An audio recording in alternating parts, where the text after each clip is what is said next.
Hey ladies. So I wanted to update you guys because I know that I left you guys that crazy emotional video that I had last time. Um, I had said that my husband was deploying soon, but because of like OPSEC and things like that, I can't exactly tell you when. But we decided to do a round of Clomid for this cycle, and I'm actually 4 days past ovulation right now.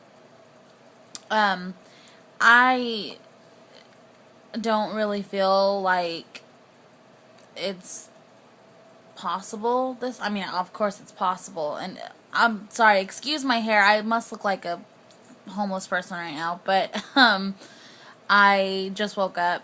It's like 6 in the morning or something like that. My husband left for work a little bit ago. So anyway, what was I saying?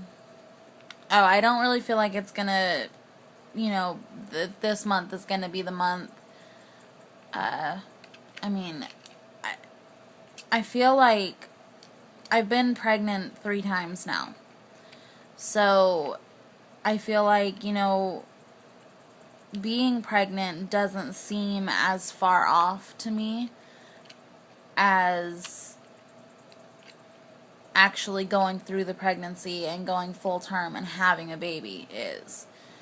So it's kind of like, I may get a positive this month, but who's to say that I'm actually going to get a baby out of it?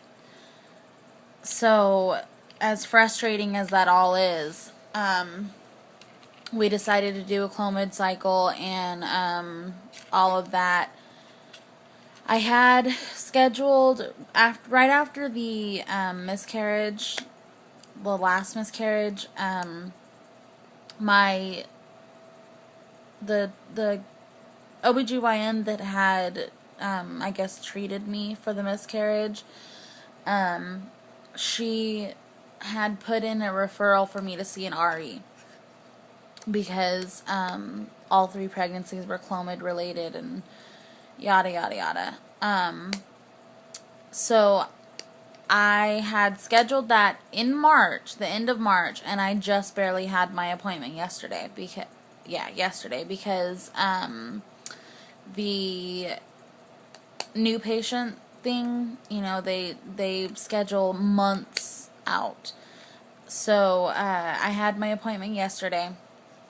My husband went with me, and it's in a town that's about an hour and a half away from where we are right now. I mean, which isn't a big deal. We always go there. They have a lot more things to do than the town that we have here, that we live in anyway.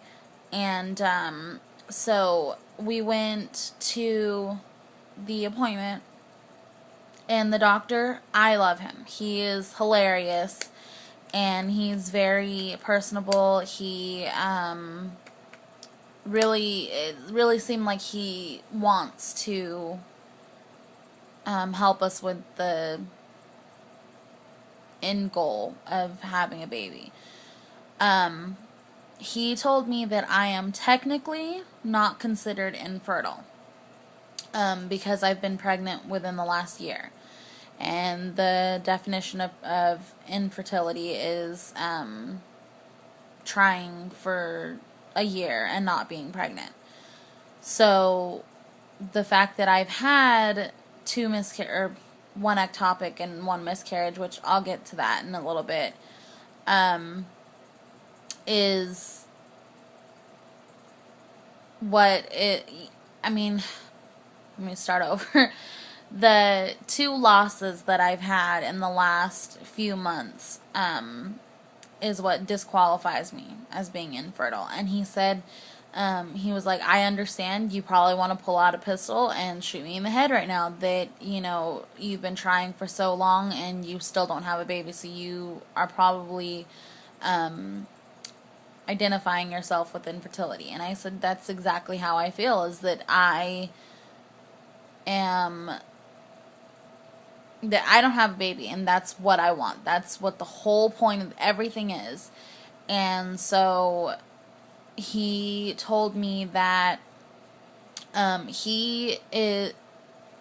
I knew that I have what's called recurrent pregnancy loss, because I've had several losses.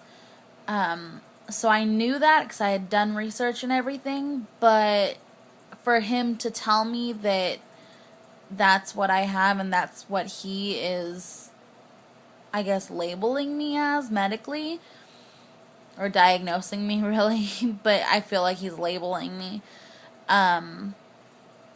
It hurts. I mean, I knew, and it should have been something that I was prepared for hearing, but it didn't take away, like, the kind of, like, well, crap.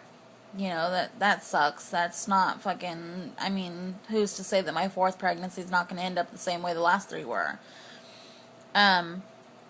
He is considering the ectopic as a miscarriage, because he says that since there was no actual visible pregnancy in my tubes, then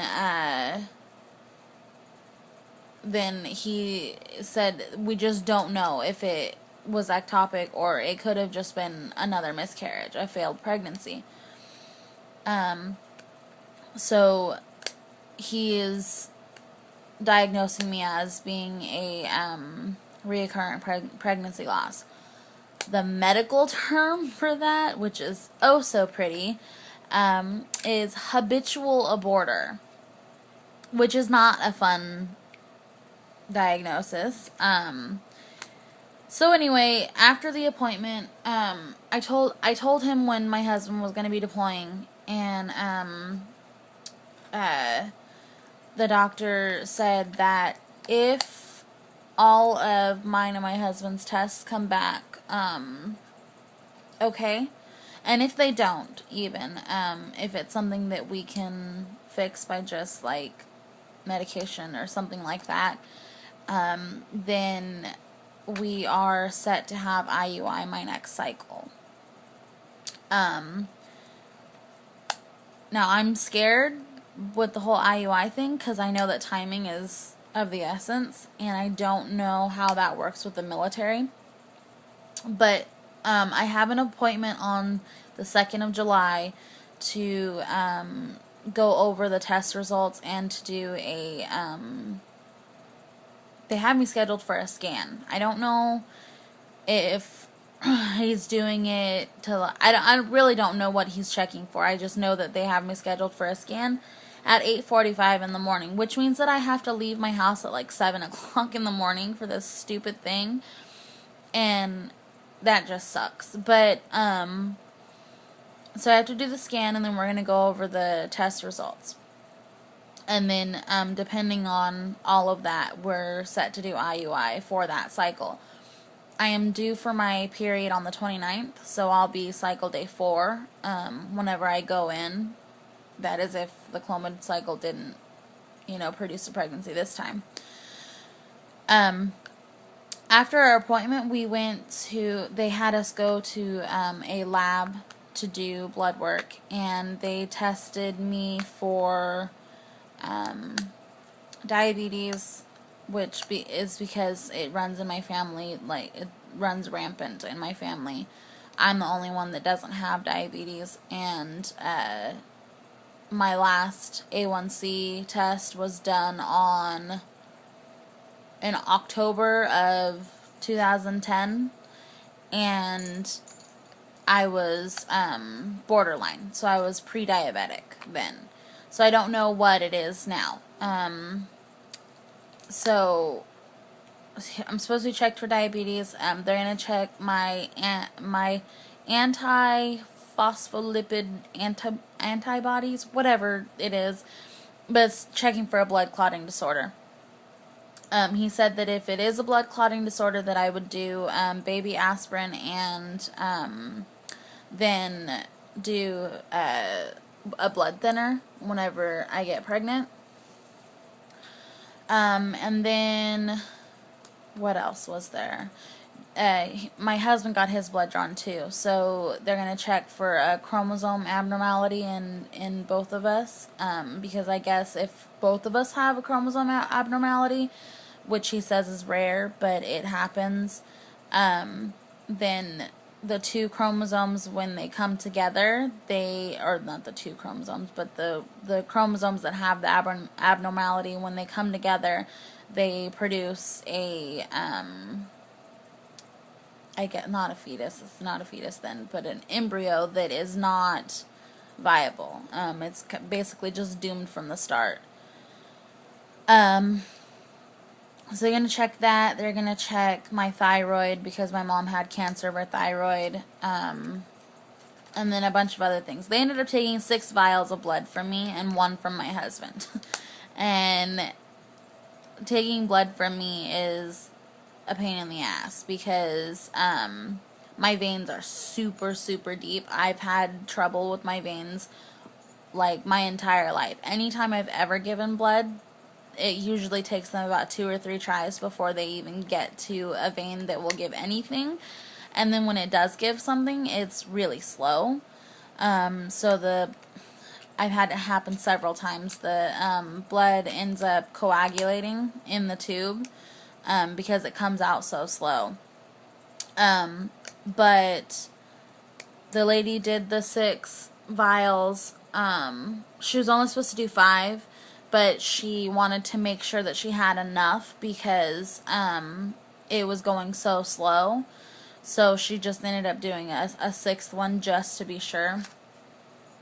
And then after that we went to a new restaurant that we've never had before called Flaming Amy's Burrito Barn. It's a ridiculous name, but it is like the coolest little place. I mean, I got 10% off for showing them my tattoo. And so it's like this really cool hip kind of place. But my husband absolutely loved it because he's a big hot sauce kind of guy. So he loved that everything was doused in hot sauce.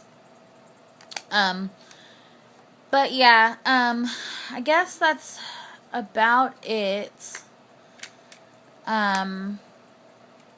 I'll have more to update, probably after the next appointment with my RE. And then of course if I end up pregnant, if I find out I'm pregnant between now and then of course I will do a video and update you guys on that. But as far as all of that goes, I guess I don't have anything else to say. So I will talk to you guys later.